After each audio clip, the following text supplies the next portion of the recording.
This morning I find myself in Newent, a small market town on the northern edge of the Forest of Dean, about 10.5 miles northwest of Gloucester.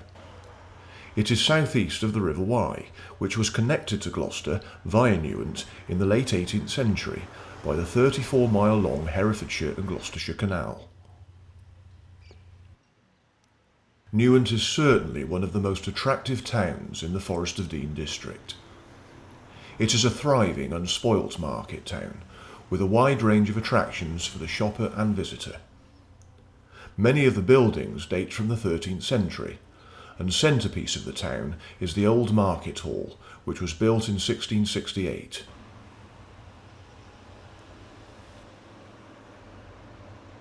During the 17th and 18th centuries, Newent was home to a glass and iron works, as well as a cloth mill, boasting Newent's industrial presence in Gloucestershire. In 1779, county historian Rudder described Newent as a small market town very irregularly built, and its approach roads in poor state. He prompted the county council to introduce the exploration of the coalfields and create a vast network of canals and train lines, allowing further distribution of its resources. Newent is the location for the now world-famous Onion Fair.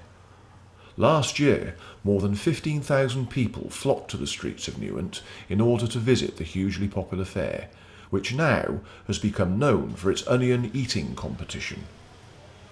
The Onion Fair originated from when local farmers sold their onions to local foresters.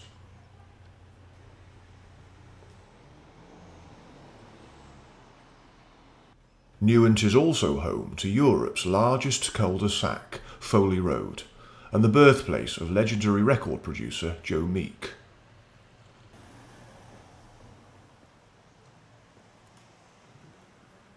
The area around Newent has long been known for its wild daffodils, which grow naturally in the woods and meadows around the town. Within living memory, they grew in such abundance that school children picked flowers to be sent to hospitals as far away as London. The Great Western Railway used to put on special trains to Newent for people to come and pick the daffodils. Nowadays, being more conservation-minded, visitors come to look at their beauty, and picking of the flowers is not encouraged.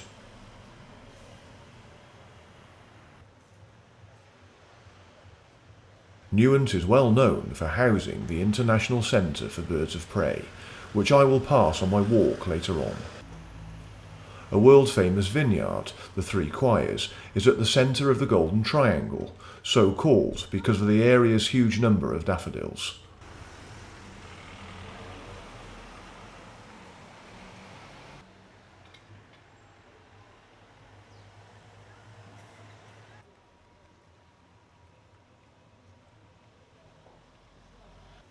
I walked along Church Street, where I passed the Shambles, a collection of Victorian cottages, houses, alleyways, streets, courtyards, shops and workshops, containing one of the largest collections of everyday Victoriana in the country.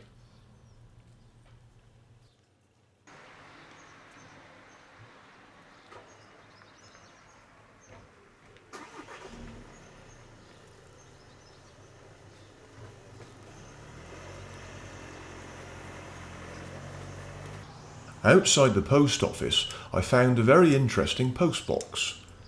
It was painted gold to mark Charlotte Dujardin's gold medal for the equestrian individual dressage at the London Olympics in 2012. Charlotte, who lives in Newent, also appeared on specially made stamps commemorating the achievements of the gold medal winning Olympians.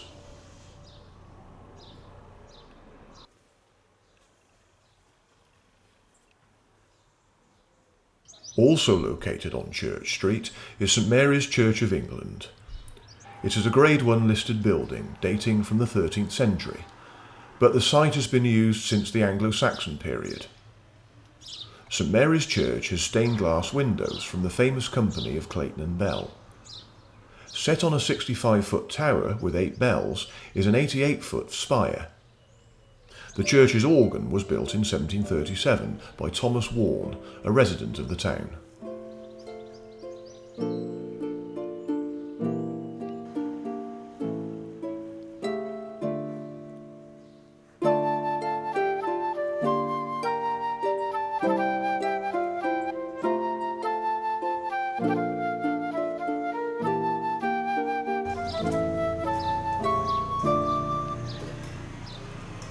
Newent is a really nice little town, and if I recall correctly, I first discovered it by accident many years ago.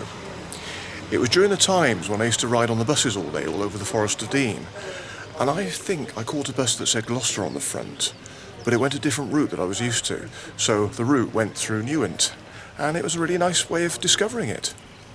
I have been to Newent a few times since then, not very often, but I've done the odd walk around here, but I thought I'd come back today and explore a little bit more of the area.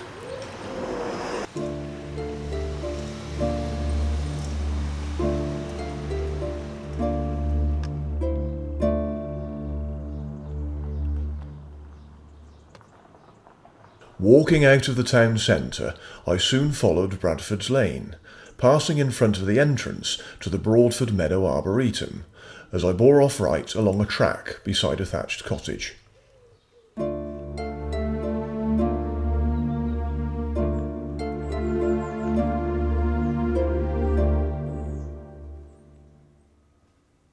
Going through a gate, I kept ahead past Elmcroft Tree Nursery on a contained path beside the house.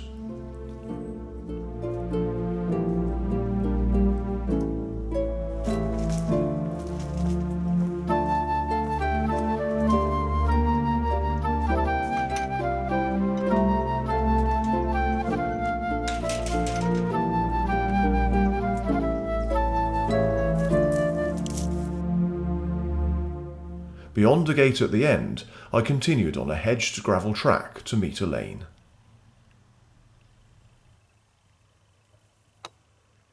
I turned left, but after 250 yards, turned right onto a track which rose over the crest of a hill to Napper's Farm.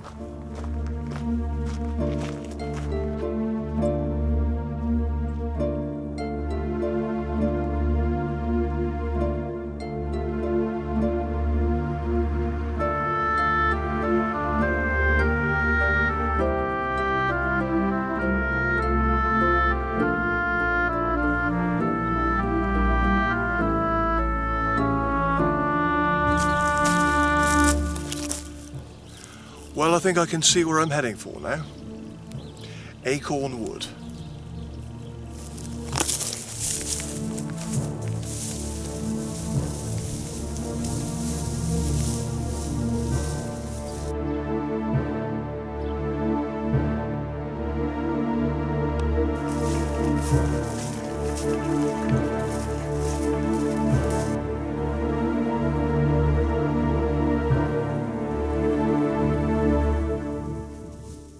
Beyond the farmhouse, I went across a field, and then on entering a second field, my path followed its edge as I headed towards Acorn Wood.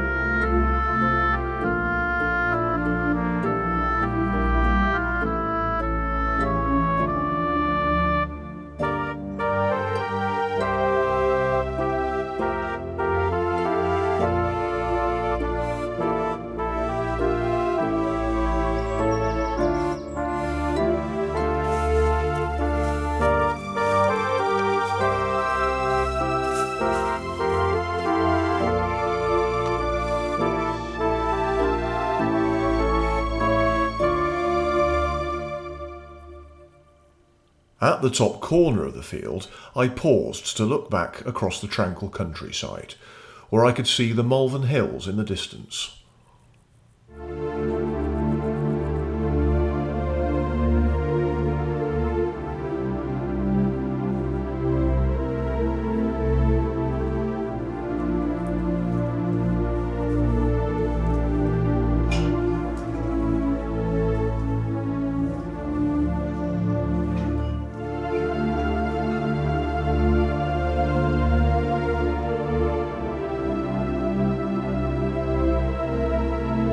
Continuing on, I followed the path leading into Acorn Wood.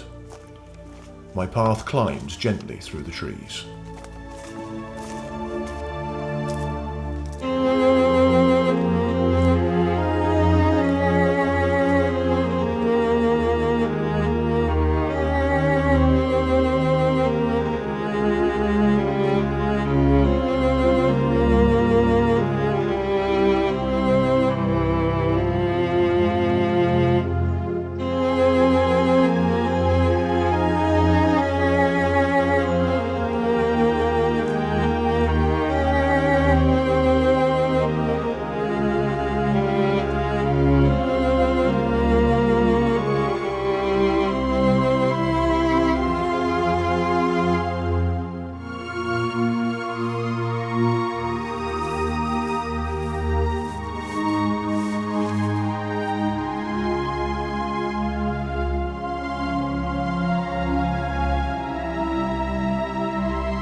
Eventually I emerged at the top of the hill onto a drive, which I followed past sheds and a house to lead through a kissing gate onto a lane.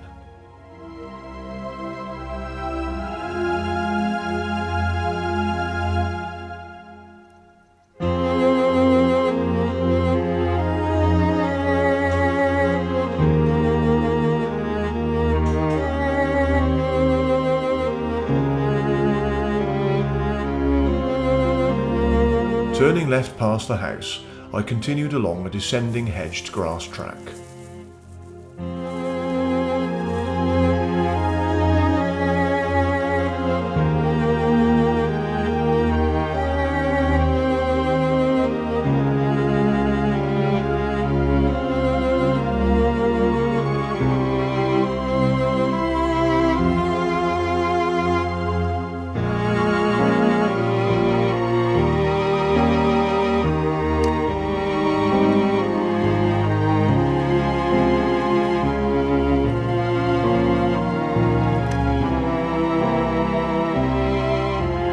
After a while, I came out onto a lane at the edge of Clifford's Mesne, where I went left.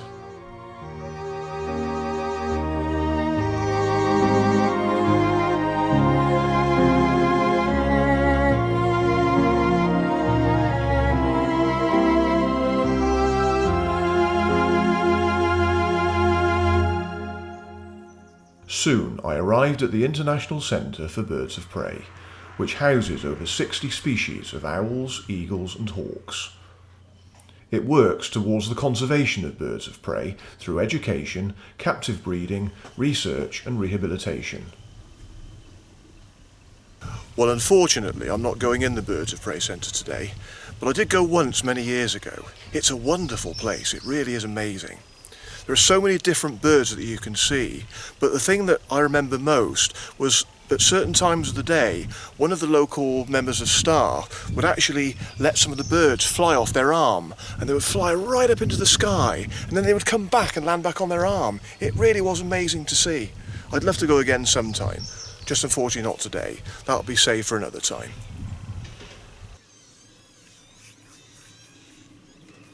Passing the International Centre for Birds of Prey, I carried on for another 600 yards before abandoning the lane through a kissing gate beside the entrance to Boulsden Croft Lodge.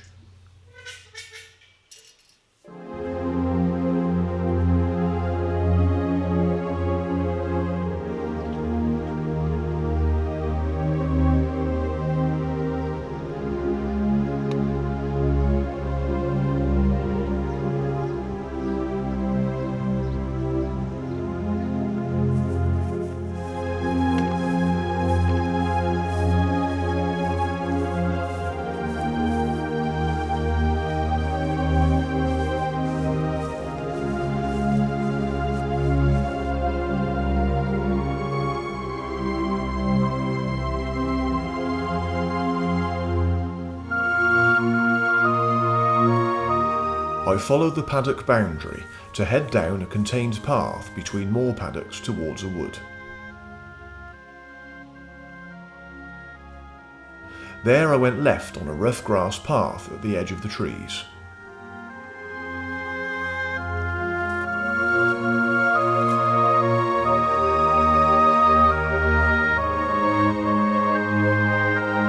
Through a kissing gate, I advanced along the perimeter of a field and then past a small pond.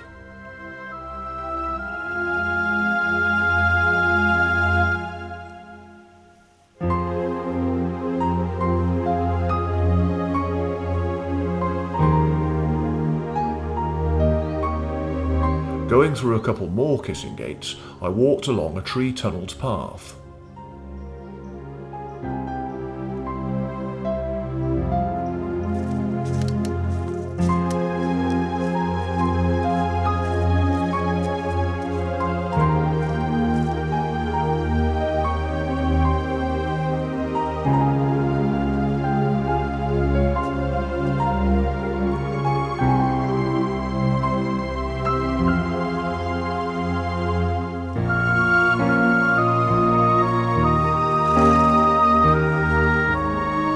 Before long, I was arriving back in Newent.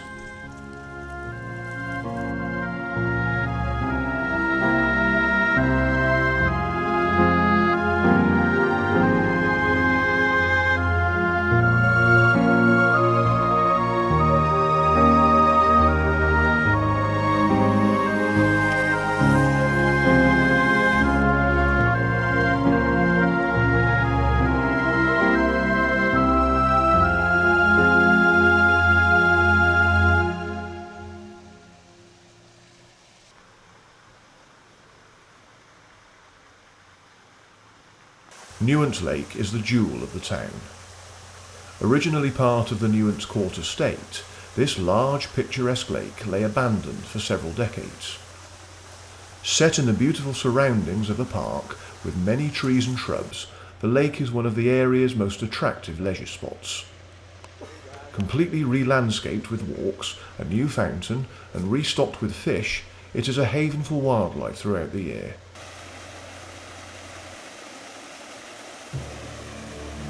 Well, I thought it would be a really nice touch to end another walk beside a lake, and what a nice walk it's been again. It really has been.